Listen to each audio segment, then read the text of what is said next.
I'm Teixeira Riggs, and on behalf of myself and my co-authors, Sylvia Janicki, Noura Howell, and Anne Sullivan, I will be presenting our paper, Designing an Archive of Feelings, Queering Tangible Interaction with Button Portraits.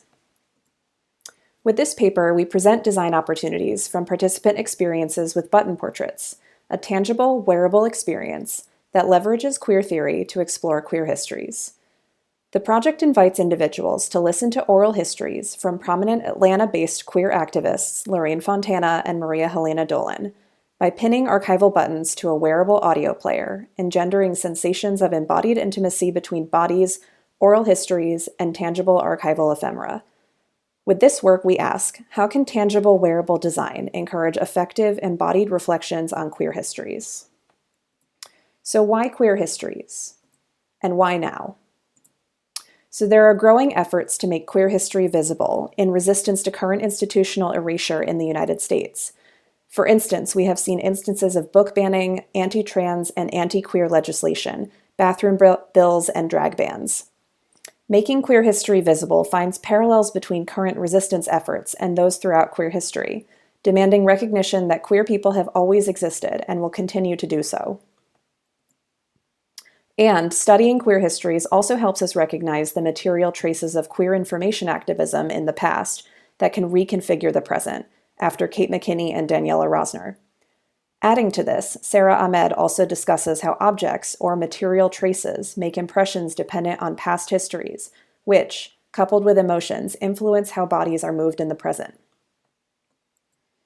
Specifically, these material traces include ephemera, or tangible artifacts not traditionally collected in archives. Ephemera such as flyers, t-shirts, bandanas, scarves, and particularly buttons and pins shown here have significance in queer history and culture and can serve as evidence of queer acts and histories, as Jose Esteban Munoz has suggested. Our project, Button Portraits, asks how tangible design with ephemera can prompt critical reflections on the past, inspiring alternative configurations of bodies, feelings, and histories.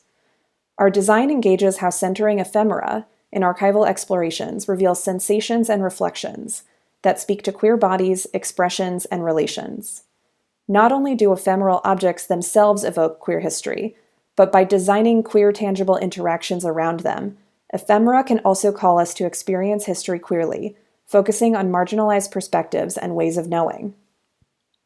Further, with our interactive experience, we explore how tangible wearable technologies contribute to queering the archive or exploring archival materials in deeper, more embodied ways. These embodied interactions counteract more traditional normative archival practices and ways of classifying and cataloging histories. Here's a brief demo of the experience that we shared with 17 participants.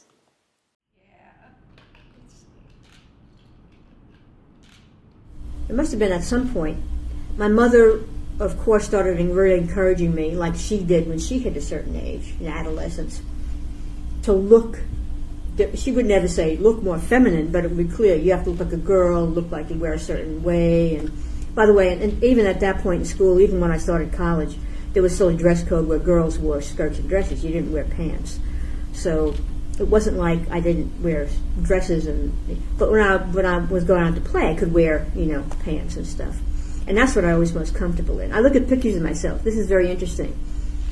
And I can see my discomfort in certain pictures. And I would, like for graduation, I'd have my whatever dress on, or, I'd be in my brother's wedding as a bridesmaid, and I'd have to be all dressed up. And it wouldn't look like me because my hair would be fixed, and I would never usually fix it like that, and I had makeup and all that.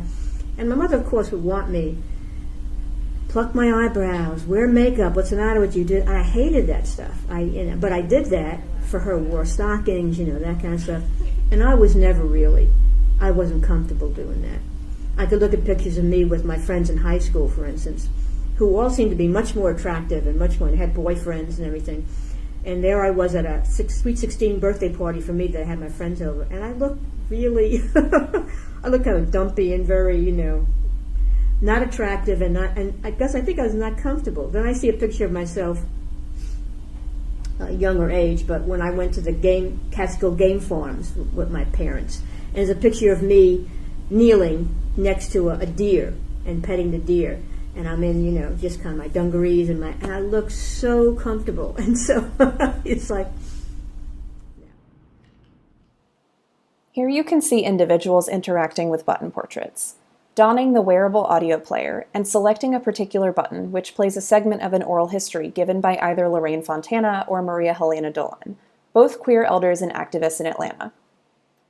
In the oral histories, they recall Atlanta's queer history in the 1970s, covering themes such as political organization and protest for gay rights, anti-racism, resistance to police brutality, queer community organizations, queer and gender nonconforming identities, and queer community spaces such as bookstores, bars, and restaurants.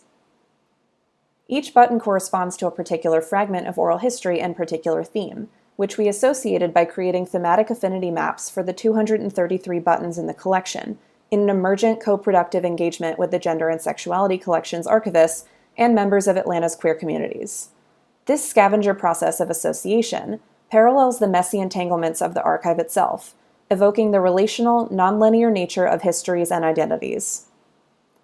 For our study, we selected 12 pairings for participants to experience. Interacting with the experience, participants described how it prompted reflection and feelings of embodied intimacy, evoking complex queer relationships between the wearer and the activists recounting their story.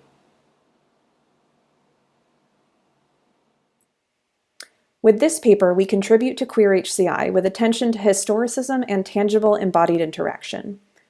We expand Queer HCI scholarship using queer theory to inform the design of wearable experiences that explore archives of gender and sexuality. So Queer HCI, according to a recent meta-review, encompasses research by queer scholars, research about queer people, and research that leverages queer theory. So how do we leverage queer theory in HCI? By challenging normative structures, particularly binaries, by facilitating uncommon, unpredictable, even irrational relationships between beings and environments, according to Kara Keeling, and by problematizing or troubling with critical intent, according to Ann Light.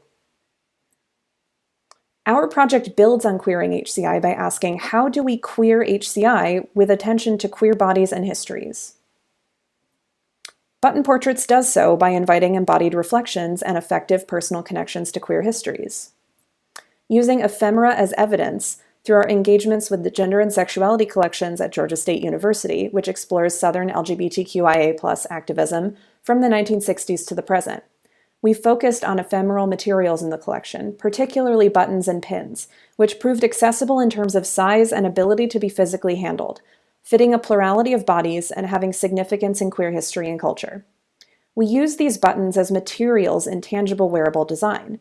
We created replicas of the original archival buttons using a button maker, attached NFC tags to the replicas, and used a Raspberry Pi with an NFC reader to scan each button's unique NFC tag. Placing a button near the NFC reader plays a corresponding oral history fragment through the headphones. The Button Portraits experience invited intimate reflections and engendered affective personal connections.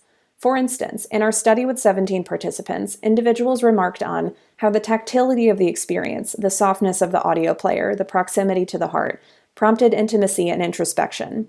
Secondly, how embodied, tangible interactions with the experience prompted powerful personal connections to queer histories and shared queer identities, while acknowledging difference within queer communities.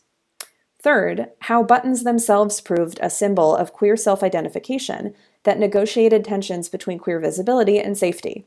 You can read the rest of the findings in our paper. Here is another short demo of the experience. Okay, Lorraine Fontana. I was born April 13, 1947, so I'm 65 years old at this point.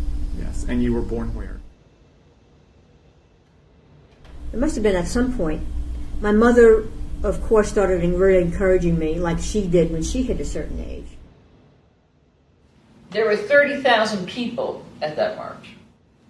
Atlanta, 2,000, we can do better. From our interviews, we offer the following design opportunities and recommendations.